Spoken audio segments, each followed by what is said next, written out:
It's going down across the pond this Saturday. Middleweight title fight between Irishman Andy Lee and Englishman Billy Joe Saunders in Manchester, England. Welcome into Making the Rounds, Cary Chow, the one and only Brian Campbell with an impressive tie clip as always. Dan Rafael joins us in a moment. It's a battle of southpaws.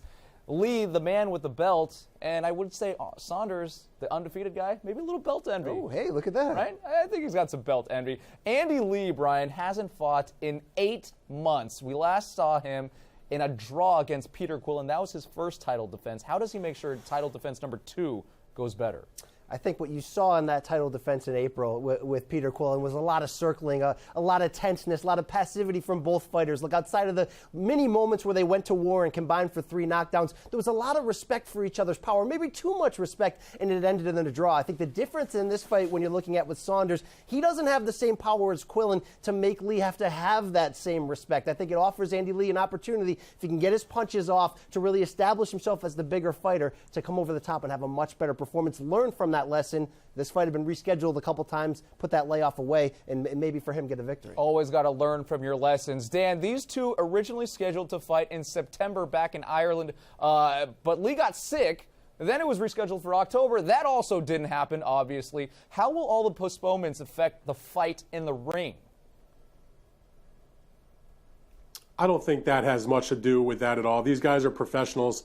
Andy and Billy Joe both been around a while. They understand that this is what their focus has been.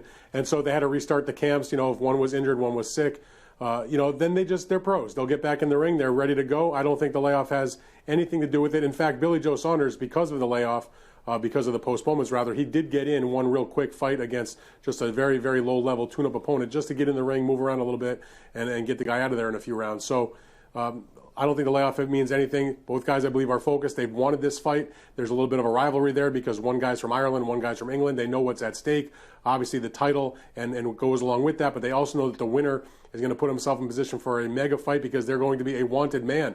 Either the camp of Daniel Jacobs is going to want that winner to come over here to the United States and fight, or perhaps a Gennady Golovkin, in the early part of next year before they really get down to trying to make the deal for the Canelo Alvarez fight. So the winner of the fight is going to have a belt, but it's going to be right there in the spotlight for a really big fight for a lot of money. A lot of money at stake. Brian, you were leaning towards Lee here. Believe that. Yeah, okay. But how can Saunders pull off the upset? Look, Saunders has a quirky, very interesting style in the way he boxes. It's not dissimilar to Sergio Martinez. Very good jab, but comes at you with some awkward stylings. Can really disguise his punches, can come over the top with that left hand. He clearly cannot stand in front of Andy Lee, the bigger puncher here. He has to control distance. He has to avoid that big right hook, which has been Andy Lee's bailout punch. But I think Andy Lee has been known to be a slow starter. So if Saunders can get out there early, control distance, score, but stay out of trouble, and not get too bold. It was almost a problem for Saunders in his biggest victory last year against Chris Eubank Jr., his rival, where he had built a lead and then late in that fight almost got caught late. Clearly he has to avoid that against Lee. Be bold, but not be too bold. Not too bold, but you're still clearly feeling Lee. Dan, you mentioned how much could potentially be at stake for the winner of this fight. A lot of money to be made. You mentioned those huge names, Golovkin, Canelo, Jacobs. What would be the ideal fight for Andy Lee next? I think in a perfect world, we would get an opportunity to see him unify with Triple G, March, April timeframe, which is when they're looking to fight in the next fight. It would be a very good fight. Remember, Gennady Golovkin and Andy Lee were scheduled to fight not that long ago. The fight ended up being canceled. This was before Andy won his world title belt. It got canceled because Gennady Golovkin's father passed away and the date was scratched.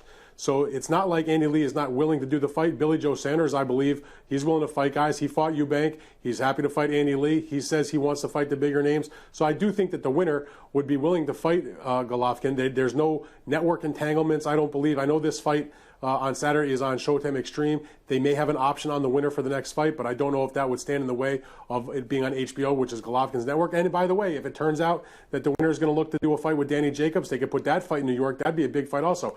Either way, especially if Andy Lee is the winner because he's a bigger name and he has that great Irish fan base to follow him. Either way, it's going to be a big deal whether he fights Jacobs or he fights Golovkin. I don't think Canelo is in the picture for the winner of this fight. He's going to fight come May. I'd be very doubtful if he took on the winner of this fight.